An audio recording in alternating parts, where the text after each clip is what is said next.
کمونیا پاستا برای بیماری پروستاتیت و مردانگی را بقوت کردن. سمیوان برای بزبالشوی و فربه‌شوی از 10 تا 15 کیلوگرم. پیگمنت برای کسلی های پوست ویتیلیگو. کرم فرند برای مهلت همخوابگی را درست کردن تا 45 دقیقه. فاتزور برای خرابشوی از 12 کیلوگرم در یک پچکه اش و همچنین مینوکسیدیل برای برآوردن موی سر و ریش. دوستان عزیز، کدامی که در روسیه هستید تا متروها دستکه به پول و بر تمام شهرهای روسیه دستکه داریم. دوستان عزیز، برای نوارهای ما را دیگران هم دیدن، از شما خواهش در زیر نوار لایک مانید تا که دیگران هم با خبر شود. توی برادرم خیلی خوب گذشت. وقتی برادرم با همراه کلینمان به خانه می آمدند، اشک از چشمانم جاری می شد. زیرا 3 سال پیش تویم به یادم رسید برای رسم گرفتن به صحنه برآمدیم. در اصل نگاه ینگه ام بر من آنقدر پسند نآمد، زیرا یک زن خیلی بد می نمود. توی به انجام رسید، با صدای یاریار به خانه در آوردیم. خلاص همه عرف و عادت ها ادا شد. من همان روز تصمیم گرفتم تا که در خانه ای پدر و مادرم بمانم. حولیمان کلان است، خانه های بسیار.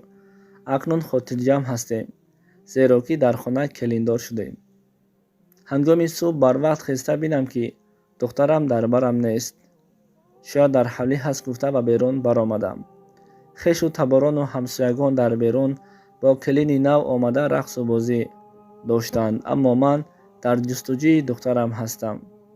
در هیچ کجا نبود. به نزد مادرم رفتم، گفتم مادر جان، کماله رو ندیدید؟ مادرم گفت نه دخترم، حالا از خانه ات نبرآمده است. من صبح بر وقت از خواب بیدار شده در همین حولی هستم. هیچ کس نبرآمده است و هیچ کس را ندیدم. سراسیموار همه خانه ها را کافتم اما نیافتم. به کوچه برآمده هیچ کسی نماند که نپرسیده باشم. هیچ کس نمی گفت که من دیدم. همه یک گپ را می گفتند، یگان کودکی را ندیده ایم. به شوهرم زنگ زده گم شدن دخترم را گفتم. شوهرم با یک گروه میلیسیا آمدند. اینک از بین 15 روز می شود که دخترم نیست. آخر دختر 2 ساله ام را سخت یاد کرده بودم. همین طور روز خانه مادرم آمدم. دیدم که کلینمان با زن همسایه صحبت داشت و زن همسایه نیز از نبودن پسرش به ترس افتاده نگران بود. به نزدشان آمده گفتم زیغ نشوید، یگان جا برای بازی کردن رفتگی است. و با کلینم خوب هستید؟ مادرم در کجاست گفته پرسیدم. کلینمان در تعجب افتاده گفت اپا جان، شما شوخی دارید با من؟ آخر مادرم به خانه شما رفته بود، گفت و باز کورش را ادامه داد. گویا که چیزی را نمیداند. حتی یک بار نپرسید که دخترچه اتان را یافتید یا نه. از مادرم که هیچ نمیپرسید. در دلم شبهه ها پیدا شد، نخواد در سر این کارها کلینمان ایستاده باشد. در مابین 4 هفته دخترم، پسر همسایه و مادرم بی‌درنگ شدند.